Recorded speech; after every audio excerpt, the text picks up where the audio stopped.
Welcome. ഇന്നലെ നമ്മൾ പറഞ്ഞത് രാജകുമാരിയുടെ നിക്കാഹായിരുന്നു. വരനെ മാറിയ വിവരം രാജകുമാരി അറിഞ്ഞിരുന്നില്ല. ആ സമയത്താണ് കൊട്ടാരത്തിന്റെ ഒരു സൈഡിൽ നിന്നും ഭയങ്കര സ്ത്രീകളുടെ കരച്ചിൽ കേൾക്കുന്നത്. അങ്ങനെ കരച്ചിൽ കേട്ട ഭാഗത്തേക്ക് രാജാവും പരിവാരങ്ങളും എല്ലാവരും ഓടി. ആ സമയത്താണ് കുമാരിയെ പാമ്പ് കടിച്ചെന്ന് രാജകുമാരിയുടെ കൂട്ടുകാരി വന്ന് രാജാവിനോട് പറഞ്ഞത്.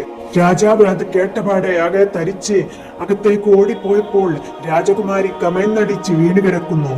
വെളുത്തു സുന്ദരിയായ കുമാരിയുടെ മുഖവും ശരീരഭാഗങ്ങളും നീല കളറായിരിക്കുന്നു. രാജാവിന് ഉറപ്പായി കുമാരിക്ക് നല്ലപോലെ വിഷം തീണ്ടിയിട്ടുണ്ട്.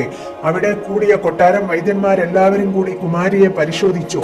അവർ നാടി പിടിച്ചു നോക്കി. അവസാനം അവരെല്ലാവരും വിയർത്തു കുളിച്ച് പുറത്തു വന്ന് രാജാവിനോട് പറഞ്ഞു, മഹാരാജാവേ, അങ്ങ് ക്ഷമിക്കണം, അങ്ങയുടെ പുന്നാര മകൾ മരിച്ചിരിക്കുന്നു. ഇത് കേട്ട രാജാവ് ബോധം കെട്ടി വീണുപോയി. രാജ്ഞിയുടെയും അവസ്ഥ അതുതന്നെ. എല്ലാവരും കരയാൻ തുടങ്ങി. കാരണം ആ കുമാരി ആ നാട്ടിന്റെ നിധിയായിരുന്നു. എല്ലാവരുടെയും കണ്ണിലുണ്ണിയായിരുന്നു. എല്ലാവരും നിലത്ത് കടന്ന് ഉരുണ്ടും പറഞ്ഞും കരയാൻ തുടങ്ങി. ആർക്കും സങ്കടം നിയന്ത്രിക്കാൻ കഴിഞ്ഞില്ല. വളരെ സന്തോഷത്തിൽ നിന്നിരുന്ന ആ കൊട്ടാരം ആകെ ശോകമുഖമായി. അദ്ദേഹമിന്റെ അവസ്ഥ പിന്നെ വർണ്ണിക്കേണ്ടതില്ലല്ലോ. നിക്കാഹ് കഴിഞ്ഞ ഭാര്യയെ ഒരു നോക്ക് കണ്ടിട്ട് പോലുമില്ല. ആകെ കണ്ടത് മിന്നായം പോലെയുള്ള ആ ഒരു മുഖം മാത്രമായിരുന്നു. അങ്ങനെ അതീവ ദുഃഖത്തോടെ കുമാരിയെ കബറടക്കാനുള്ള ഒരുക്കങ്ങൾ നടന്നു. പള്ളിക്കാട്ടിൽ കബറടക്കി. അങ്ങനെ എല്ലാവരും തിരിച്ചുപോയി. എല്ലാവരും വീട്ടിൽ പോയ സമയത്ത് ഒരാൾ മാത്രം അവിടെ പതുങ്ങി നിൽക്കുന്നുണ്ടായിരുന്നു. അദ്ദേഹം തന്റെ നിക്കാഹിന്റെ രാത്രി തന്റെ പ്രീതമയെ ഒരു നോക്ക് കാണാൻ അയാൾ വല്ലാതെ ആഗ്രഹിച്ചു. ഗാഢമായ രാത്രിയിൽ അദ്ദേഹം നിസ്കരിച്ചുകൊണ്ടേയിരുന്നു. കണ്ണീരോടെയുള്ള പ്രാർത്ഥനയും. കൊട്ടാരവും പരിസര പ്രദേശങ്ങളും ഉറക്കമാണെന്ന് ഉറപ്പായപ്പോൾ അദ്ദേഹം ആ റാന്തൽ വിളക്കുമായി മെല്ലെ വിശാലമായ ശ്മശാനത്തിലേക്ക് പോയി. അയാൾ അങ്ങനെ ഓരോ കബറും പരിശോധിക്കാൻ തുടങ്ങി. അങ്ങനെ ഇതല്ല എന്ന് പറഞ്ഞുകൊണ്ട് അങ്ങനെ പച്ചമണ്ണുള്ള ഒരു കബറിന്റെ അടുത്ത് എത്തിയപ്പോൾ അയാൾക്ക് ഉറപ്പായി, അതെ, ഇത് തന്നെയാണ് എന്റെ പ്രീതമയുടെ കബർ. അയാൾ കരഞ്ഞുകൊണ്ടിരുന്നു. അയാളുടെ മനസ്സിൽ ഒരേ ഒരു ലക്ഷ്യമേ ഉണ്ടായിരുന്നുള്ളൂ, തന്റെ പ്രിയതമയെ ഒരു നോക്ക് കാണുക. അങ്ങനെ അയാൾ കൈകൊണ്ട് തന്നെ കബർ മാന്താൻ തുടങ്ങി. അയാൾ ആകെ വിയർത്ത് കുളിച്ച് ഒരു ഭ്രാന്തനെ പോലെ, കണ്ടാൽ പേടി തോന്നുന്ന രൂപത്തിലായിരുന്നു. അവസാനം അയാൾ മയ്യത്ത് കണ്ടു. മയ്യത്ത് അയാൾ താങ്ങിപ്പിടിച്ച് കബറിന് പുറത്ത് കിടത്തി. ആരെങ്കിലും വരുന്നുണ്ടോ എന്നുള്ള വെപ്രാളത്തിൽ ഹൃദയം കൂട്ടിമിടിക്കുന്നുണ്ടായിരുന്നു. ആരെങ്കിലും കണ്ടാൽ പിന്നെ തന്റെ കഥ പറയണ്ടല്ലോ. അങ്ങനെ അയാൾ മെല്ലെ മുഖത്തുള്ള കഫം പുടവ മെല്ലെ മാറ്റി ആ മുഖത്തേക്ക് നോക്കിക്കൊണ്ടിരിക്കുകയായിരുന്നു. ഉറങ്ങുകയാണെന്നേ തോന്നൂ. അയാൾ പലതും പറഞ്ഞ് വിലപിച്ചു കൊണ്ടിരുന്നു. സുന്ദരിയായ കുമാരി, നമ്മൾ തമ്മിൽ കണ്ടിട്ട് പോലുമില്ല. കുമാരിക്ക് എന്നെ അറിയുക പോലുമില്ല. അതിനു മുന്നേ നാഥന്റെ വിളിക്കുത്തരം നൽകി കുമാരി പോയല്ലോ എന്ന് പറഞ്ഞ ആൾ കരയാൻ തുടങ്ങി. പഠിച്ചവനെ, ഈ ലോകത്ത് ഞങ്ങൾക്ക് ഒരുമിച്ച് ജീവിക്കാൻ കഴിയുന്നില്ല. ഇനി അരലോകത്തെങ്കിലും ഞങ്ങളെ നീ ഒരുമിപ്പിക്കണേ നാഥ എന്ന് പറഞ്ഞ് അയാൾ പടച്ച റബ്ബിനോട് കരഞ്ഞു പറയാൻ തുടങ്ങി. അതിനുശേഷം അയാൾ നെറ്റിയിൽ ചുംബിക്കാൻ ഒരുങ്ങിയപ്പോഴാണ് ഒരു ശബ്ദം കേട്ടത്. പഠിച്ചവനെ, അയാൾ ഞെട്ടിത്തിരിഞ്ഞു നോക്കി. ബൽക്കയുടെ രാജാവെങ്ങാനും അറിഞ്ഞാനുള്ള കഥ തന്നെ പറയേണ്ടല്ലോ. നട്ടപ്പാതിരെ ആയപ്പോൾ കാലടി ശബ്ദം അടുത്തടുത്ത് വരുന്നതായിട്ട് തോന്നി. 1-2 ആൾക്കാരുടെ ശബ്ദവും കേൾക്കുന്നുണ്ട്. മയ്യത്താണെങ്കിൽ മറവ് ചെയ്തിട്ടുമില്ല. പഠിച്ചവനെ, ഇനി ഞാൻ എന്ത് ചെയ്യും? മൻസൂർ രാജാവും പരിവാരങ്ങളുമാണെങ്കിൽ. അയാൾ വിറക്കാൻ തുടങ്ങി. അയാൾ പിന്നെ പെട്ടെന്ന് പള്ളിക്കാട്ടിലേക്ക് മറഞ്ഞു നിന്ന് ഒരു മരത്തിന്റെ പിന്നിൽ ഒളിച്ചു. വഴിയാത്രക്കാരെങ്കിലും ആണെങ്കിൽ കബറിൻ പുറത്ത് മയ്യത്ത് കിടക്കുന്നത് കണ്ടാൽ പേടിച്ചോടിക്കൊള്ളുമെന്ന് വിചാരിച്ച് അയാൾ സമാധാനിച്ചു. അയാൾ പേടിച്ച് റാന്തൽ വിളക്കുള്ള ഭാഗത്തേക്ക് പതുങ്ങി നോക്കി. അപ്പോഴതാ 3 രൂപങ്ങൾ വരുന്നു. അപ്പോൾ അയാൾക്ക് സമാധാനമായി. അവർ ഏതോ ഒരു വൈപോക്കരാണ്. അതൊരു പണ്ഡിതനും സാഹിത്യകാരനും ഒരു വൈദ്യരുമായിരുന്നു. അവർ റാന്തൽ വിളക്കിന്റെ വെളിച്ചം കണ്ടപ്പോൾ അങ്ങോട്ടേക്ക് വന്നതായിരുന്നു. അവർക്കിതൊരു പള്ളിക്കാടാണെന്ന് അറിയില്ലായിരുന്നു. അവരുടെ കയ്യിലെ റാന്തൽ കെട്ടപ്പോൾ ഈ റാന്തലിൽ നിന്നും കത്തിക്കാമെന്ന് കരുതി വെളിച്ചം കണ്ട ദിക്കിലേക്ക് വന്നതായിരുന്നു. ആ സമയത്താണ് അവർ ഞെട്ടിക്കുന്ന കാഴ്ച കണ്ടത്. തുറന്നു വെച്ച കബറിനരിയിൽ കഫം പുടവ അല്പം നീക്കിയ വിധത്തിൽ ഒരു മയ്യത്ത്. അവർക്കാർക്കും ഒന്നും സംസാരിക്കാൻ കഴിഞ്ഞില്ല. അവർ ഞെട്ടിത്തെറിച്ചു പോയി. അവർക്കിത് രാജകുമാരിയാണെന്നൊന്നും അറിയില്ലായിരുന്നു. അവർ വിചാരിച്ചു ഏതോ ഞരമ്പ് രോഗികൾ എടുത്ത് പുറത്തിട്ടതായിരിക്കുമെന്ന്. കൂട്ടത്തിലെ വൈദ്യൻ പറഞ്ഞു, ഒരു സുന്ദരിയായ പെണ്ണാണല്ലോ ഇവൾ. ഇവൾ മരിച്ചിട്ടില്ല, കണ്ടാൽ കണ്ണടച്ച് കിടക്കുകയാണെന്നേ തോന്നുള്ളൂ, ഞാൻ ഇവളെ ഒന്ന് പരിശോധിക്കട്ടെ. അപ്പോൾ മറ്റുള്ളവർ പറഞ്ഞു, വേണ്ട, നമുക്ക് തിരിച്ചു പോവാം, വെറുതെ നമ്മൾ ഇതിലൊന്നും ഇടപെടണ്ട, നമ്മൾ കുറ്റക്കാരാകും. പക്ഷെ വൈദ്യർ പറഞ്ഞാൽ പറ്റില്ല, ഒരാളെ രക്ഷിക്കലാണ് എന്റെ കടമ, അതുകൊണ്ട് ഞാൻ ഇവളെ പരിശോധിക്കുമെന്ന് പറഞ്ഞ് അയാൾ പരിശോധിച്ചു നോക്കുമ്പോൾ അതെ, ഇവൾ മരിച്ചിട്ടില്ല. അയാൾക്ക് മനസ്സിലായി എന്തോ വിഷം തീണ്ടിയിട്ട് മരിച്ചെന്ന് കരുതി ഇവളെ കൊണ്ടുവന്ന് മറമാടിയതാണ്. അയാൾ പെട്ടെന്ന് അയാളുടെ തുണിസഞ്ചിയിൽ നിന്ന് എന്തെല്ലാം മരണനിർത്ത് തിരുമ്മി പീഞ്ഞ് സബീത ബീവിയുടെ വായിലേക്ക് ഒഴിച്ചു കൊടുത്തു. കുറച്ചു നേരം കഴിഞ്ഞപ്പോൾ അവരുടെ ബോധം തെളിഞ്ഞു. ആ സുന്ദരി പെണ്ണ് ചാടി എഴുന്നേറ്റു. പെട്ടെന്ന് അവൾ ചോദിച്ചു, ഞാൻ ഇതെവിടെയാണ്? എവിടെ കല്യാണപ്പന്തൽ? ഞാൻ എന്താ ധരിച്ചിരിക്കുന്നത്? അവൾ ആകെ അമ്പരന്നു. എവിടെ പോയി എന്റെ കല്യാണ ഡ്രസ്സ്? എന്റെ ഡ്രസ്സ് തരൂ. അവൾ വിചാരിച്ച് ആരോ തട്ടിക്കൊണ്ടുവന്നതാണെന്ന്. അവൾ അലറി, നിങ്ങൾക്കറിയുമോ, ഈ മൻസൂർ രാജാവിന്റെ ഒരേ ഒരു മകളാണ് ഞാൻ, എന്നോടാണോ നിങ്ങൾ ഇങ്ങനെ ചെയ്യുന്നത്? അതും കൂടി കേട്ടപ്പോൾ ആ 3 പേരുടെയും തല കറങ്ങാൻ തുടങ്ങി. അവർക്ക് അവരുടെ തല പോകുമെന്ന് ഉറപ്പായി. വെറുതെ നമ്മൾ ഭാരം തലയിലേറ്റണ്ടായിരുന്നു. അവർ പറഞ്ഞു, ഞങ്ങൾ കള്ളന്മാരല്ല മോളെ, നിന്റെ വീട്ടിൽ നമ്മൾ എത്തിച്ചു തരാം. ഞങ്ങൾ വൈപ്പോക്കരാണ്. ഞങ്ങൾ ഇതിലെ വന്നപ്പോൾ ഞങ്ങൾക്കറിയില്ലായിരുന്നു ഇതൊരു ശ്മശാനമാണെന്ന്. നിന്നെ ആരോ കബർ മാന്തി പുറത്തെടുത്ത നിലയിലായിരുന്നു ഉണ്ടായിരുന്നത്.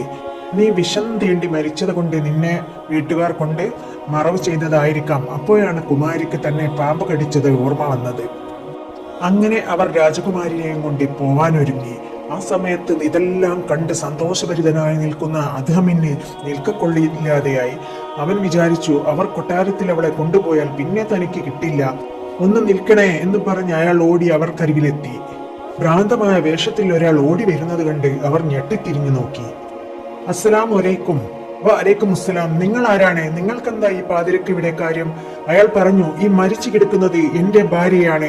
നിക്കാഹ് കഴിഞ്ഞ സമയത്ത് ഇവൾ മരിച്ചത് കൊണ്ട് ഒരു നോക്ക് കാണാൻ വേണ്ടി ഞാൻ ഖബർ മാന്തിയതാണ്. ഇത് കേട്ട് രാജകുമാരി പറഞ്ഞു, പച്ചക്കള്ളം, ഇയാൾ എന്റെ ഭർത്താവല്ല. എന്നെ വിവാഹം കഴിച്ചത് ഡെമസ്കസിലെ രാജകുമാരനാണ്.